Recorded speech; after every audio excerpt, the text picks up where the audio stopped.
Hello, hello. Eva here with Travel with Eva and JordanTravelEnterprises.com. And I want to welcome you to our Travel Tuesday. We have some special guests, and I'm going to turn the music down and we're going to get started. So, as you can see, you have my partner, friend, lover, Sam, with me. So, welcome, Sam. And we have Janet. She is the chief marketing officer at Alma Waterways, and our very special, our very own Sebastian Leroy, who is the business development manager for our area. So I just want to say welcome and thank you for agreeing to be here. Oh, excited to be here. So excited. Thank you for having us. And what we're excited about is especially the Soulful Epicurean experience. Mm-hmm. It's a celebration of our diverse global Black history, culture, and cuisine on the rivers of France. And so I am going to get started. We're excited to be partnering with Alma Waterways in this endeavor. Yes, and we're excited to make this happen and to talk about this beautiful experience and what river cruising is along the rivers. We're just, we're elated that all of you have joined us here today and to talk about what we love most, which is traveling the world through the rivers of Europe, Africa, and Asia. And I want to start with you, Janet. We had the pleasure of meeting Janet on our very first river cruise. And initially, I wasn't that excited about going on a river cruise. I was thinking that I don't know how it's going to be, but we had a wonderful time. And as a result, we got excited. And we, months later, the Soulful Epicurean experience has come out of that. And so, Janet, you came from your previous career was in ocean cruises. Yes. And tell us, what is it about the river cruises that excites you and keeps you motivated to continue? So I have about 20-year career history in the travel business. I grew up, like you said, working on ocean cruising, mass marketing line. I'm a Miami, a South Floridian, and living in the cruise capital of the world, I had access to incredible ocean cruises. So that's really where I started my journey in cruising. So when the opportunity to work for Alma Waterways came about, I thought, this was November 2018. It was right before the pandemic. I thought, how different can river cruising be? Boy, was I wrong. I stepped foot on board the Ama Christina. She was my first river cruise ship. So the ship that you all will be sailing on the Soulful Epicurean experience was literally the first ship that I sailed on river cruising. And I remember being in Amsterdam thinking, no way. I checked right in. I had the counter. I got my key card. My luggage was already in my room. And I could not believe, first and foremost, where the ship was parked, docked, how easy the embarkation process was, and also the liberties that we had, but also how everything was really taken care of. And so obviously we know that cruising allows everyone the ability to unpack once and see so much, because the ship does sail from country to country or from region to region. And I think you still have that with river cruising, but you're only with 156 passengers, maximum 200 passengers on the Ama Magna. And because you have a smaller ship, a more intimate setting, it feels very much like a community on board. You get to meet everyone, and everything is included in the price. That to me is really easy. I just came back from an ocean cruise and having to plan what shore excursion you have to do each day. And also just the thought that you're limited hours in each destination, and that fear that ship is going to leave and leave you behind. You don't have that, because I think the worst thing can happen, that ship leaves behind, it heads off from Avignon to Arles. We'll bike ride and catch the ship and just easily stop the ship side, because it's happened to me with the Ama Christina, and just jump on the ship and keep going. So I think as travelers, we want to have things easy. We also, post-pandemic, I think we're all looking for more intimate experiences, less crowds, high quality. So the beautiful things about river cruising that I was very impressed with was the culinary aspect of it. There's no freezers on board. So with ocean cruises, you have to have a lot of food on board these ships because they travel from one destination, far reaches destination. with us, we have, the local markets that are along the rivers that we sail through. And because we don't have any freezers on board, we're getting fresh foods and produce, no frozen fish, no frozen meats, fresh seasonal fruits and vegetables. So you really taste the difference when something is fresh, not frozen. And most importantly, the foods come from the regions that you sail through. So the onboard experience is an extension of that city that you've just traveled to. And because we have an onboard restaurant, it's like, okay, I don't have to go into town to eat dinner because everything's going to be taken care of me on board. The wines are included. So the wines that I'm drinking are also from that region of, if I'm on the Rhone River, like this experience will be on the Rhone River of France. And I know Sebastian's going to speak about the destination itself because he's from France and he knows this region very well. But this particular Rhone region has exemplary culinary and also exemplary wines, the rosés, the reds, very bold reds, but also beautiful rosés and crisp white wines. So when you ask me about, what did I love about river cruising? I was just so impressed that, this is something that people don't necessarily know of. And the people who know about river cruising, they think it's boring and for old people. But lo and behold, we have bicycles on board. I can see a destination. I could either hike up the castle, or you can take me on a bus if I'm not able to walk up the castle, or I can bike ride and see as much of the city as possible. So just the options that I have, the quality, the intimacy, and I think the service and the people that you meet along the way, I think that really impressed me, just how easy it truly is. It's a truly luxury experience. And when you add up what you pay for a mass market ocean cruise line with possibly 2,000 to 5,000 passengers on board, and all the expenses that you pay on board that's not included in your price point, you're basically paying as much or less or more, than you would be paying on a river cruise, where you're paying for it all up front and everything is included. The Wi-Fi, I was paying on an ocean cruise ship $25 per person per day. That's included on a river cruise, on our river cruise product. So there's a lot, everything adds up. All the expenses adds up. And I love the fact that this is one comprehensive price point and that you don't have to worry about taking out your key card and getting charged for every single transaction based upon the experience that you're having on board. Thank you for sharing.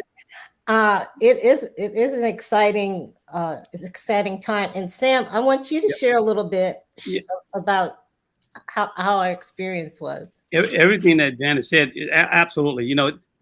That cruise was really our paradigm moment for us because, everything that you know about ocean cruising and everything that you just said, it was validated when we took 2 ocean cruises after coming off of a December river cruise. As much as I loved the ocean cruise in the past, and as big as the ship was, I couldn't wait to get off the ship. Everything about the massiveness of the experience was just so, I don't want to say impersonal, but because river cruising made it so personal, you missed that.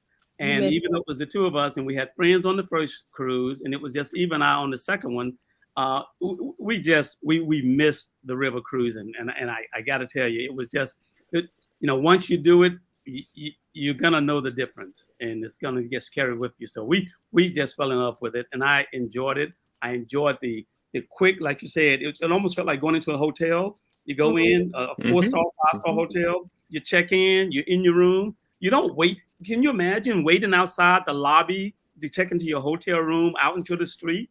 200 or 300 people long. You just don't do that. That's the way it felt getting on the ship, both the Sienna and the Christina. So yeah. And I remember at Avignon, when we were in Avignon in the winter season, when it was holiday season, just having after dinner, sometimes you feel really full and you don't want to go right to bed. It would be like, let's go into the town and city and let's walk around the town. And it's like, do we have a curfew? Do we have to come back for a certain hour? No, the ship is docked here. Go and enjoy the town. And I think that's really important because once you travel to a destination, and you see it. And, I was so impressed by Avignon. I was so impressed by some of the towns that we visited that you want to do the tours, you want to come back, have your dinner, but then you're like, no, I want to see so much more. I want to go back. And I think that everyone does what they wish. Some people were just tired. They went right to bed. But I think the ones who I think, had a little bit more energy and said, we're not going to bed. Either some went to the lounge to have a drink or went up top to the deck. And then some went back into town. And I think having those options, every single human being that you travel with with, especially when you travel with big groups and lots of family members.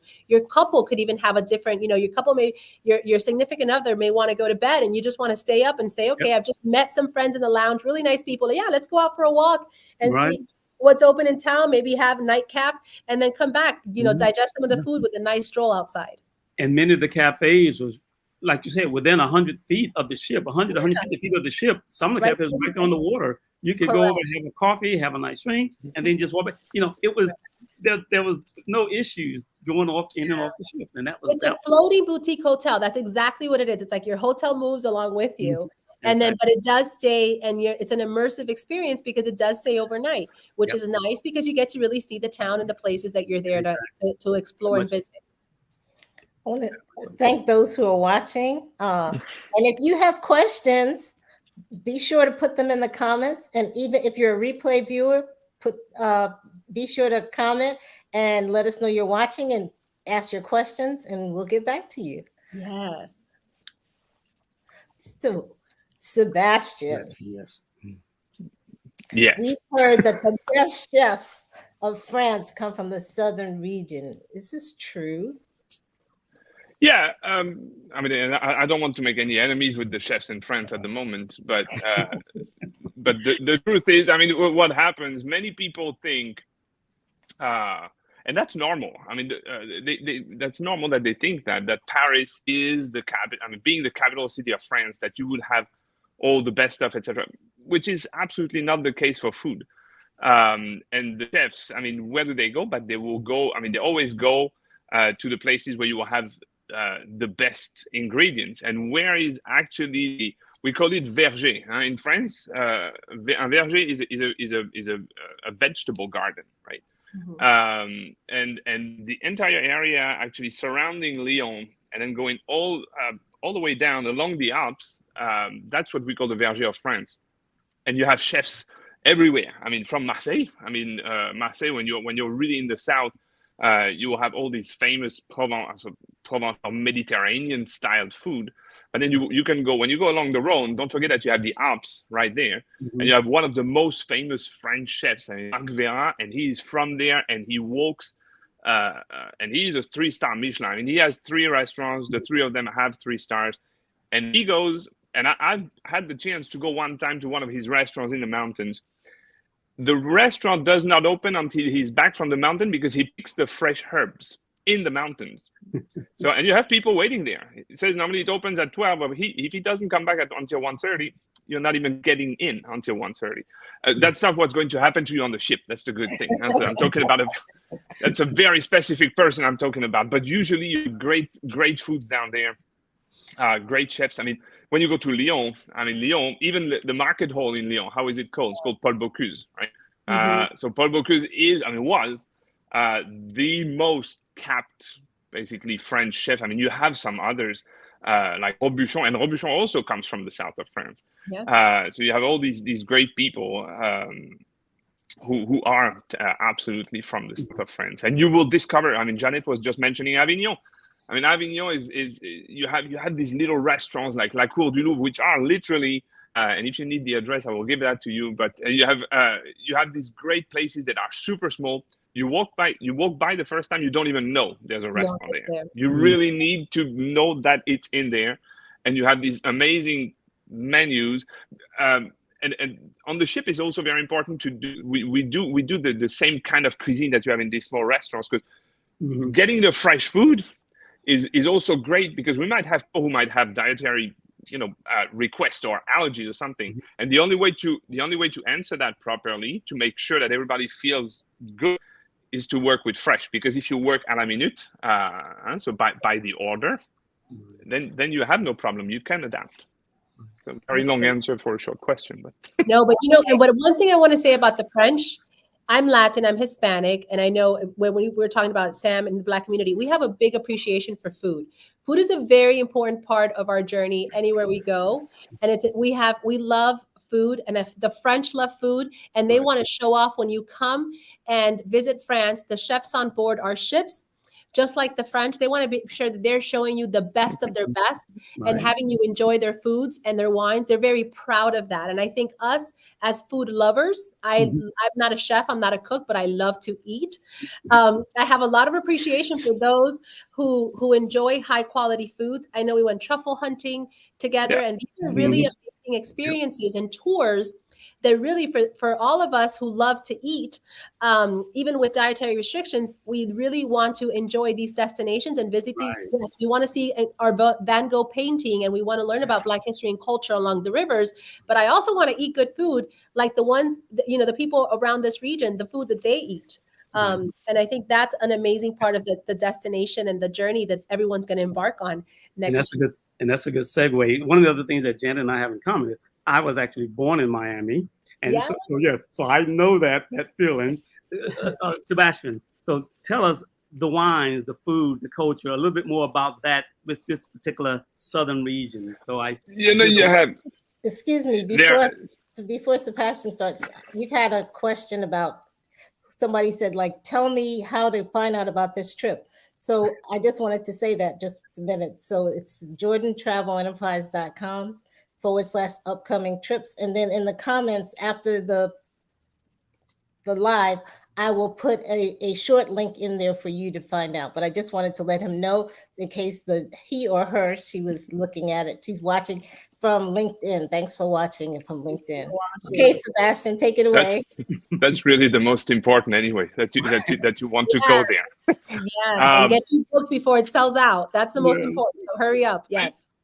I mean, talking about south of France, I mean, I just mentioned Marseille very quickly. I mean, you have where we start. So we start in Arles, right? And people mistakenly always say that Marseille is the oldest town in France, which is not the case. Actually, Arles is even older by at least 100 years than Marseille. So we're talking about 27, 28 centuries of history here.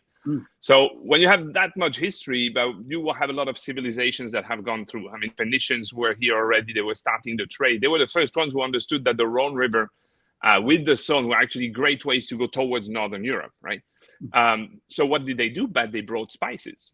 So there you started already bringing stuff that was not French, right? But then when they went back, they were bringing, not only food when they were going away, but artifacts. And so that's where you have food and culture that start to mix, right? The Provence itself, I mean, we could talk about the wines to be very, very schematic, because if we start talking about wines, it's, as a good French, I love wine, but I used to be a winemaker a long time ago. And down there, of course, you have the rosé. I mean, the rosé de Provence, that's probably what's the most famous, but you don't only have that, huh? You have a lot of wines that are Syrah based. For those of you who work a lot, I mean, who like the names of the grapes. So Syrah is very, very important down there. But you have little places, Châteauneuf-du-Pape. So Châteauneuf-du-Pape, probably many of you have heard of it, because it is a famous little village. So the new castle of Pope, that's what it means.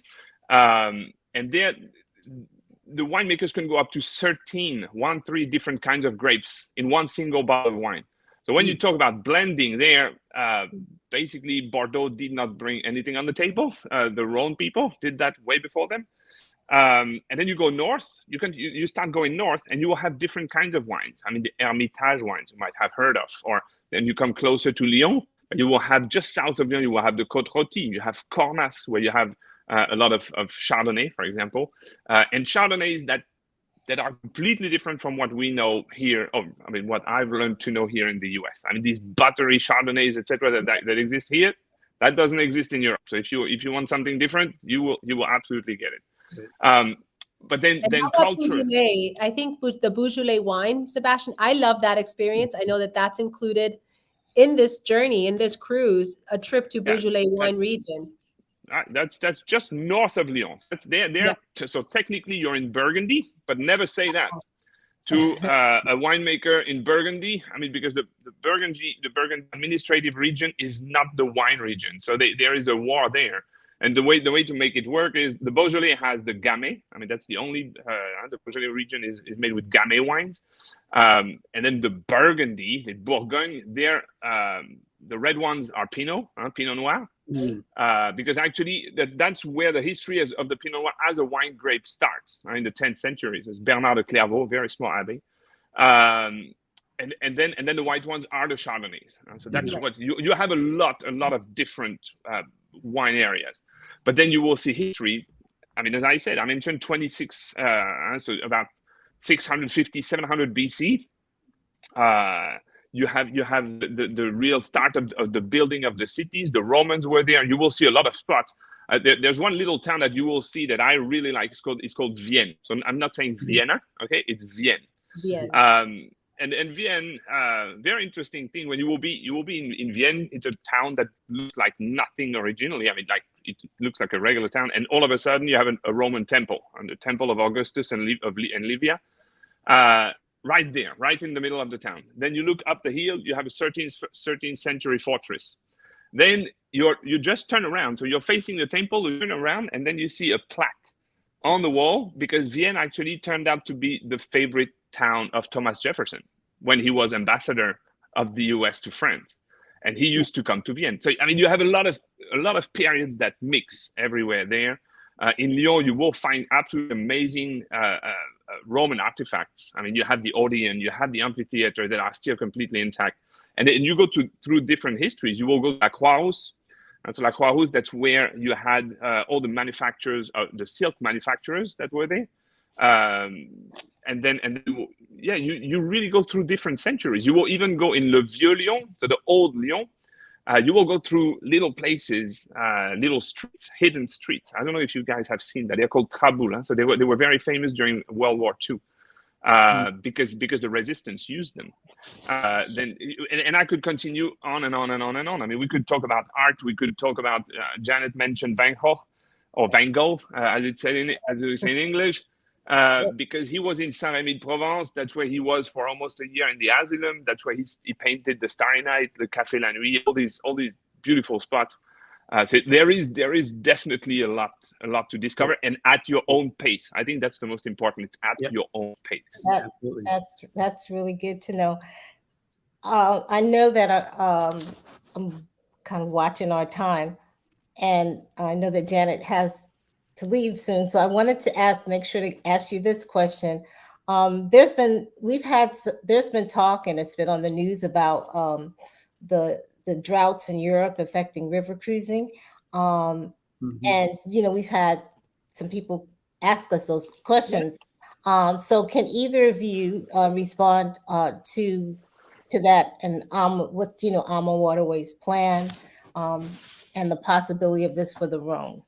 Absolutely. So very slim possibility that it could ever happen in the Rhone. We'll never say never, because it absolutely can happen in the Rhone. But what we were hearing about the low water and the droughts, and I'm going to say now in past tense, because this week the rain gods have spoken and they've poured rain. So now there's no longer low water. We're going to be operating our itineraries as usual. Low waters on the Danube and the Rhine, which is historically where we've seen it when it's, dry seasons like this one. It really happens like hurricanes in the Caribbean. It's seasonal, right? It's when it's dry, hot summer months where it doesn't rain too much, and you don't really know when it's going to happen. So we have built the ships. We have the lowest draft. In fact, even with the lowest waters in all of this history that they've talked about on the news, we have not suspended any itineraries. Now we have Rudy Schreiner, what we call the Godfather of river cruising. He started the river cruising product, and he knew that, that this is a challenge that happens along the rivers. It's something that, yes, it's making the news now, but it's happened for many, many years. And so he designs the ships to have very little weight and to be able to navigate the rivers, even when it's very, very low water. So some of the competitors do need to suspend and cancel their sailings because they have heavier ships. We do not. We have very light, innovative ships. Also, our itineraries are built that if in case something like this happens, we reroute the ships so that your experience is not impacted. we may have another destination. So just like in the Caribbean, when you try to evade the hurricane and maybe you land in Puerto Rico versus Dominican Republic, but you're still going to, land in a destination and you're going to have an amazing experience, or you're on board the ship enjoying the onboard experience. Right. So you all don't have to worry about low water. Let us worry about that, and not to worry. It's something that happens very seldomly. It will happen for a 1 or 2 week period. You never know, 1 month. Usually it would happen in August and July because, of course, those are the summer months. But we really don't feel like there's anything for you to worry about that. We'll take care of anything if it were to happen. And it doesn't really happen on the Rhone River. I don't think I've heard of it happening on the Rhone River ever, really. So I think we're good for now. We don't know what Mother Nature and global warming will take us, but you absolutely do not have to worry about it, because if there is any kind of a drought situation, it's always temporary. It's never permanent. And we make sure to adjust the itinerary so that you still have a phenomenal time. All right. That sounds wonderful. And one other question for Janet before she has to leave. And put that comment up while I'm asking the question. Let's talk about the Soulful Epicurean Experience Cruise. What does this theme cruise mean for AMA Waterways? So AMA Waterways has been we're celebrating 20 years on the rivers. And the reason why we are successful is because of partners like you who continuously give us feedback on how we can innovate products. And we've also been successful because we've had pioneers, client advisors like yourself and like others that came before you who have, really pushed for themed cruises. We have wine cruises. We have Latin touch cruises. We have Jewish heritage cruises. So for us, it was important to also have a Black history cruise. And we've had other travel partners who have successfully chartered and filled ships and have done this experience themselves and have paved the way for us. And so I think what we have discussed is saying this is an opportunity that we have to really support the travel advisor community, the Black community, that wants to have a specific theme cruise for them. We've been talking about river cruising until now. You all can take a river cruise and book with Sam and Eva any time of the year.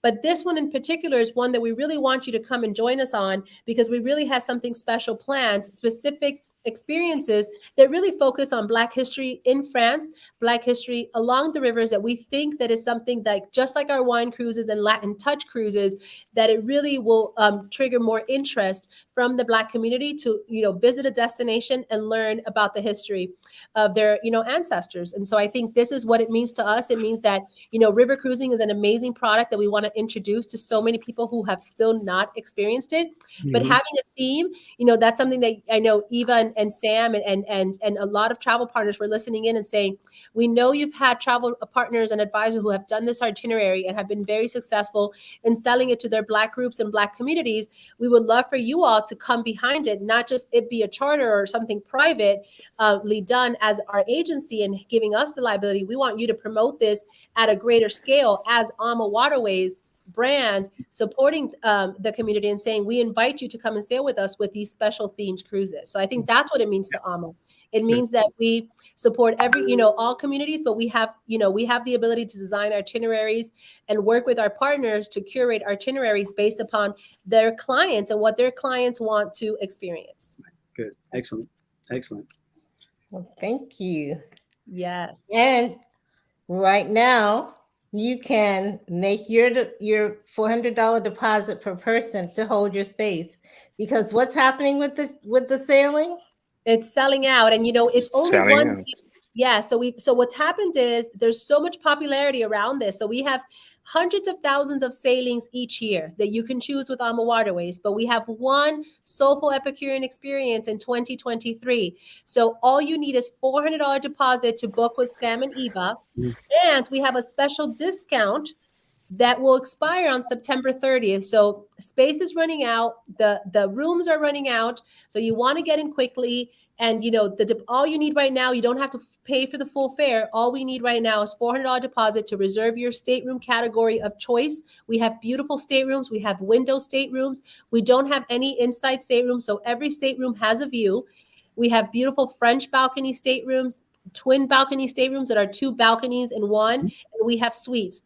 So once you walk through with Eva and Sam, what would be, the pricing, the quotes, there's a land package component of this. So it's not only the 7-night river cruise, but there's also 4 nights in Paris, 3 nights in Paris, or 4. Three.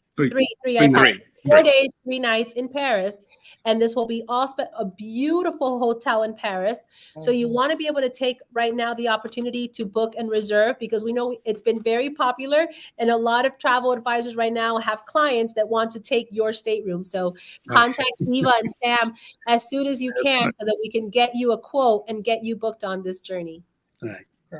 Thank you so much. That and really, you know, if I were to ask a question about you, Janet, before you go, what was, in one short, brief statement, what would be your best experience on which river cruise that you've taken? Okay, so I've done the Danube, I've done the Rhine. This Ama Christina sailing is my favorite. I've done it twice. I did it back to back. So I experienced it for the first time with you all in December. Right. I went back in April, and I may do it a third time with my family, because the first two were work trips. Yeah. And just so that you know, this is also Christine Karst, our co-founder and co-owner's favorite itinerary. Right. And this is her ship. So she had Rudy bring the ship over from the Rhine to France because she wanted her ship sailing this itinerary because it's her favorite itinerary. So I was very impressed. You know, people think about France, they think about Paris and the big cities. I didn't think I was going to enjoy Avignon to Lyon, Arles, this entire region so much as how I enjoyed both times. And I can go back again and again and again. It was truly beautiful. Sebastian, I commend you. Your country is absolutely gorgeous. And you need, you know, just the 7 days that you will experience the south of France plus Paris, you will truly enjoy. If you've never been to France, it will be a wonderful experience for you to come and try out. Thank you. Well, thank you so much for joining us, Janet. We're going to have Sebastian. I have a few questions for him, but bye for now. And thanks for being here. Bye for now, and I can't wait to see you all on board. Yes. Pictures. Will you be coming on board? Well, if you don't sell it out, if you guys can leave me one room, but if you guys continue to sell this puppy out, I won't be able to join you. But we'll see what we can do. But definitely, I want to see all the pictures of this experience. And all I can really say is act now, so that you can take advantage of this wonderful special pricing that will expire on September 30th. And you know what? We may sell out before September 30th. So don't even wait for that offer to expire. Thank you. Bye. Bye, Janet. Well, Sebastian, I don't need to say much more. I know. I just have one other thing to ask you. I know that a few of the one of the ladies that is she's going, she said she wants to brush up on her French. And so what are some of the preparing, even for us, what are some of the common phrases in French that we should learn, or just some of the cultural things that you do and don't do? So that's a good question. Because French people, you know that French people have this reputation of not speaking any foreign language, and they've had. I mean, since I was a kid, right? I've always heard, and that's why. I mean, I speak German, I speak French, I speak English. We can speak foreign languages. The truth is that with the French, if you don't make a minimal effort, then the French will not make an effort either, right? So the first thing for me, that's what I've always learned, and I do that in every country where I go. So I've been in 68 countries so far, and I've tried to learn it in pretty much every language where I went. It's easy. Bonjour. Okay. Bonjour. So hello. Bonjour. Okay. Bonjour. And the second most important word, merci. Merci. Thank you. Merci. Thank you. Okay. That's, I mean, if you have these two already, you'll make a lot of weight. And then the typical question is, when people can't speak French, what will they do? Do you speak English? Parlez-vous anglais? Okay. Parlez-vous anglais? Parlez-vous anglais? Anglais. Voilà. So, and when people hear that already, then they will start talking in English to you because they see that you're just doing the little effort, right? Okay. After that, a good question. I mean, what I would do if I'm on the ship, and I've been a cruise manager on ships for long enough, and what I would do every morning to my guests when I was on the ship, that was either on the Rhône or in Normandy or in Bordeaux. Very important question is comment ça va? How are you? Comment ça va? Comment ça va.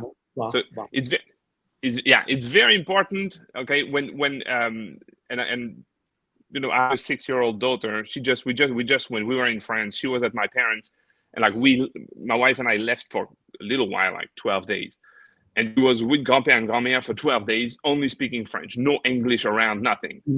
And her pronunciation is great, but that's what you want to. The French people move their mouth a lot, okay? And that's why many American people, when they speak, they're like, no, but I cannot pronounce this. Yes, you can. You just need to move your mouth. You just need to make these muscles work that are not used to work, because that's really what it is. And that's why we don't say, for example, great Soulful Epicurean experience. You will hear a lot about a great lady, Josephine Baker. Okay? Josephine Baker, born in the U.S. but naturalized French. Okay, she's buried in Monaco in the cemetery. She has a cenotaph now in the Pantheon, in the mausoleum in Paris, which you will see actually when you go on the tour, and when you have this Black Paris tour, Black History of Paris tour. How do you think we pronounce Josephine Baker in French? It's even written differently. It's Josephine Baker. It's not Josephine Baker, it's ba. It's a. Okay, the letter A is a. Yeah. So you have these are the pronunciation, and so that's why it's comment ça va? How are you? Answer: ça va bien. I'm doing well. Ça va bien. Voilà, perfect. Ça va bien. And what we can do when we come closer to the trip. Thank you so much. Sure. When we come closer to the trip, we can do a little, like a little crash course, French crash course. We can that would do be wonderful to get us ready. Sure, absolutely. Because you will see there are a lot of things. So much. No, thank you for having us again. I mean, and we did not touch on a lot, but you will see, and there are so many aspects on this soulful experience. There is a lot of history. There is a lot of variety at both ends of the cruise and in the cruise. I really like, and we talked about that before, and I never really pronounce it very well. But if you want to learn and read more, you can write Black history. I would write modern Black history in Paris. And then you type on Google. It's super interesting when you go through when you type modern jazz history of Paris, for example, and you will learn. Or you will relearn about names. I mean, at least I did for some of them. I mean, because everybody knows. Again, Josephine Baker, Sidney Bechet, Louis Armstrong. I mean, and I knew that they were here in the 1920s, that they came in the 1930s. But then all of a sudden, I fell on Fats Waller, and I'm like, okay, why Fats Waller? And he was, genius pianist, organist. And then it hit me. I said, organist. And then I started reading, and actually he played in Notre Dame, in the cathedral, because he was this. They called it the triste, so the sad clown, because he always tried to do some super amazing things with organs, but then he twisted that into jazz music. So that's why he was trying to do serious, but then it did not really work. It was an amazing person, and you will learn a lot. I mean, there was this other lady, Adelaide Hall. I don't know if you know of her, who was actually, so she was born in Brooklyn, dies in London. She is in the Guinness Book of Records. This woman, because she is the only one in the world who produced music over 8 decades. Wow. And she was in Paris all the time with these guys. So I mean, you have, and then I told you in Marseille, you've probably heard of the Count of Monte Cristo. Count of Monte Cristo, okay, has been written by Alexandre Dumas. Alexandre Dumas, when everybody thinks Alexandre Dumas, nobody thinks he was Black. Okay, and the story actually of the Count of Monte Cristo, and I used to live down there, so we had to study that at school, etc. But that's actually the history of his father, who was a war general, So you can read about all these things. Another, if a last author that I would really recommend a novel, it's Claude Mckay, and it's a novel from 1929. It's called Bonjour. And Bonjour, if you decide to go into Joliette, you will see it's not a history. It's a lot of little histories of a guy, actually a seaman, who has a banjo and wanted to create a jazz group in Marseille. And the streets that he was talking about in 1929, if you go there, you read the book just before you go there in La Joliette, and Quartier de la Joliette is in the old harbor, you will recognize every single thing because nothing has changed in 90 years. Mm-hmm. So a lot of great things to see. Good. Excellent. I do have one comment before we close. Jackie said, "Give us the address of the. I want all the local secrets, Sebastian. You mentioned the restaurant." Yeah. So the restaurant where you don't know it's called. I mentioned it very quickly. It's called La Cour du Louvre.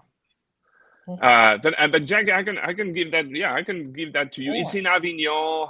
The name of the street, I believe, is Rue Saint-Agricole. Mm-hmm. But there are a few. I have a few. I have a few restaurants that I can communicate to, because that's the beauty of it. When you will be down there, you have the time. Mm-hmm. And of course, the food is on the ship. That's great. But I say, I have my guests on board. Of course, it's you paid for the food on the ship, etc., etc. But how many times do you come in this area and you can eat in these little places? You don't do that every week. So if you have the chance, I would. If you do, good for you. But but I would take the chance once or twice during the cruise, to take a little escape and grab a bite out there with friends. It's a great experience. Well, thank you so much. Thank you so much. And I just want to close by inviting you to join. We want you to come with us to the south of France and to Paris for the Soulful Epicurean experience. Mm-hmm. And I'm going to put in the comments right now. This is the website. This is our website, but I'll have in the comments a short link that you can just click on and go to hold your spot. Don't wait because. Don't wait because it's going away quickly. And we were looking at how the cabins are going away, and they are going away. And that's the thing, the Ama Cristina only has 78 cabins. Mm-hmm. So we have a good half that is gone already. So this means that the rest will go quickly. Yeah, actually, a little bit more than half, I think, last time I looked. Mm-hmm. Okay, yeah, no, it's probably more than that. But I when I was taking a quick look, considering that that I have not talked about it, tonight is pretty much the first time where I really can talk about it. But we hope that it helped you. If you're on the fence, you didn't know. It will be a great trip. You will have a ball. It's really great. So what else do we have, Eva? So if you want to get on our mailing list, you can direct message me and I'll get you on the list. And don't forget to subscribe and share. And if you know someone who said, "Ooh, she might really like this," feel free to share. And if you have questions or comments, we'd love to hear from you. And again, I want to thank Sebastian and Janet. Mm-hmm. And thank you, audience, for taking the time to join us. So I want to say bye for now. And I always like to end my broadcast by saying, have a blessed day, evening, or night, wherever you are in the world. And do take time to be a blessing to someone else. Bye for now. Bye-bye. Bye-bye, everyone. Bye. Thank you for having me. Bye-bye.